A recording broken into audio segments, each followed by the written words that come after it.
Hey guys, what is up?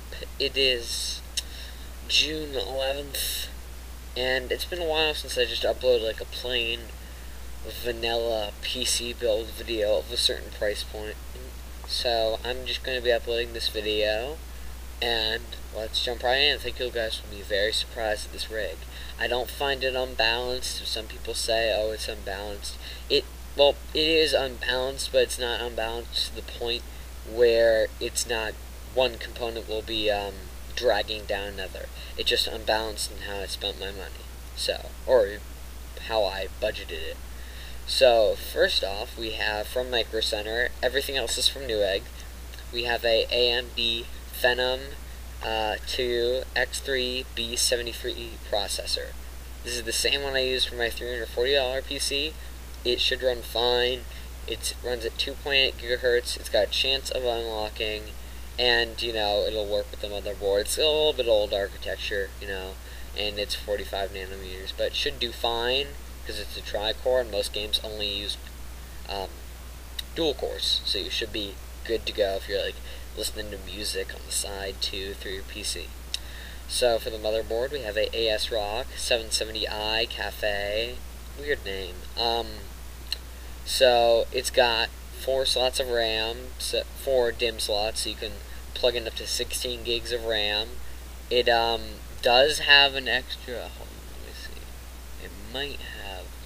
No, it only has one X16 slot. That last one kind of looked like a X16 slot.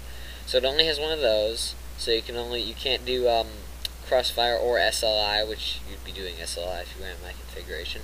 It has integrated video, so be sure to plug in your video from the outputs coming out of your video card. And, it has a core unlocker if you're lucky. It's got all those normal ASRock features. ASRock motherboards have been very stable traditionally. My friend's computer, not very good at turning it off, per se. It's been on for probably 2 days straight now, and, it hasn't crashed, so don't know if that means anything, but if you leave your PC on for long darks. It also has 2 SATA cables, which is useful because the hard drive is going to be a bare drive, which just means it doesn't come with SATA cables, which, a lot of people do that. It's not like it's refurbished. And let's go on to the RAM. We have 8 gigs of Patriot Signature. It's DDR3. It runs at 1600 megahertz, which is great, nice and fast. Patriot has legendary, reliability. They have, I assume, good tech support because they're a big company. You're not buying no-name RAM, and it's pretty cheap for 8 gigs of 1600 megahertz. Oh yeah, and it runs at 1.5 volts. Next, we have, this is where it gets interesting, the EVGA GeForce GTX 480, 1.5 gigabyte. So I chose this card. It runs at $210. Now, I know that it runs hot, and for the case that shouldn't be a problem. You can add the case we're using, you can add another fan right on top of the GPU and cool it down if you want to do some overclocking. But this thing does run hot, but it performs around the same level of, let me put up a nifty chart here. According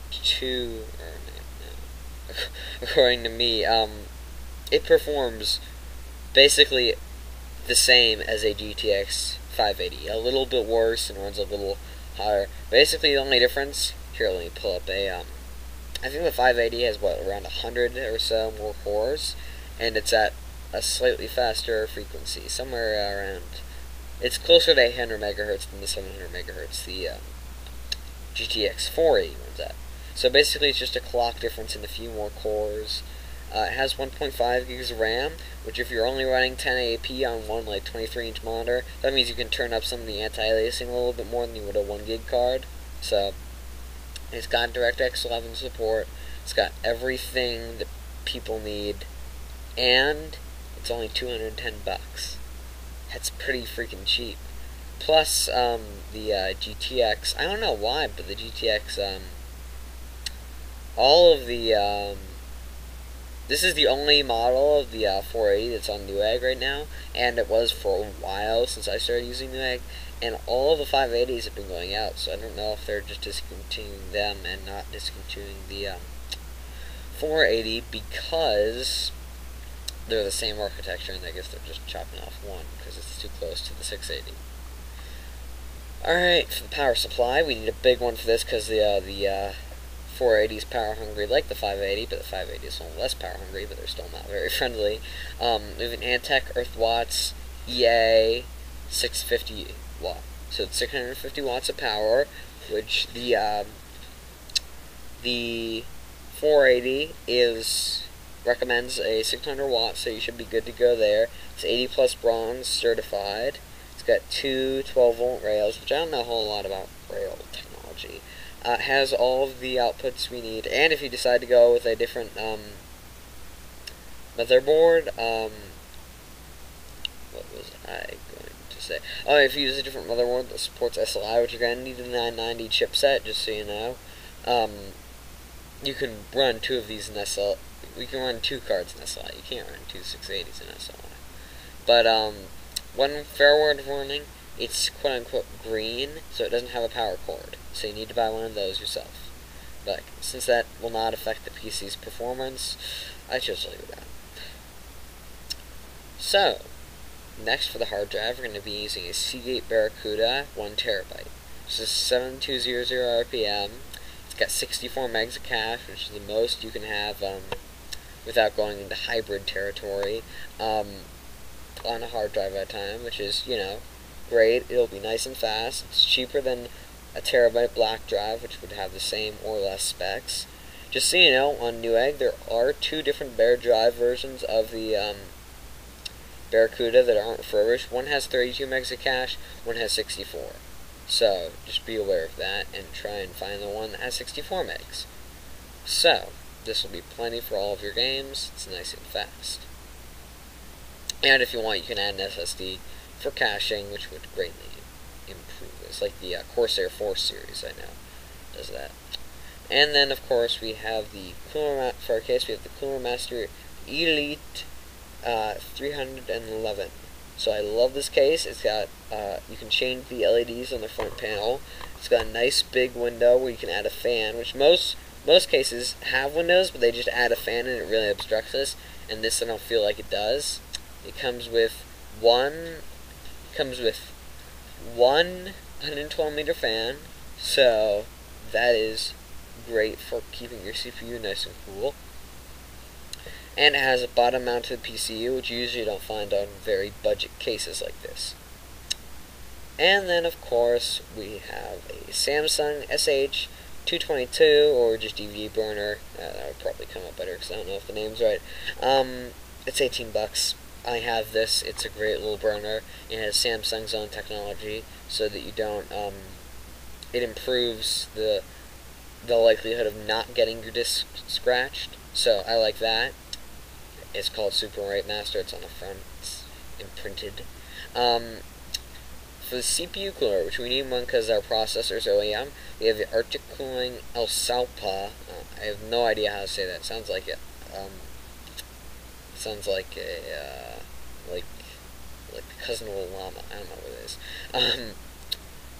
Arctic Elsalpa 64 GT. So I use this in this $348 PC build as well. It runs fine. It runs quiet. It's not like it sounds like a jet engine taking off. And it's only $12. And unlike most other sub like $20 or $15 coolers, it has support for AM3 and AM3 Plus. Well, it doesn't technically support AM3 Plus. The motherboard I used for the $340 PC build had AM3 Plus, so it supports it. They're kind of the same mounting process.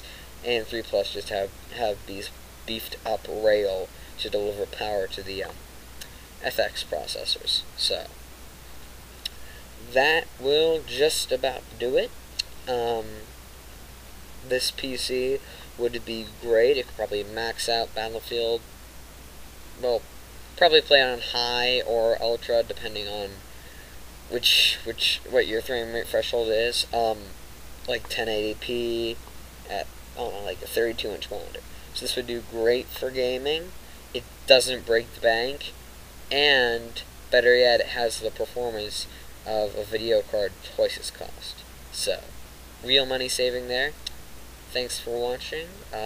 Please remember to like, comment, favorite, subscribe, and yeah, goodbye.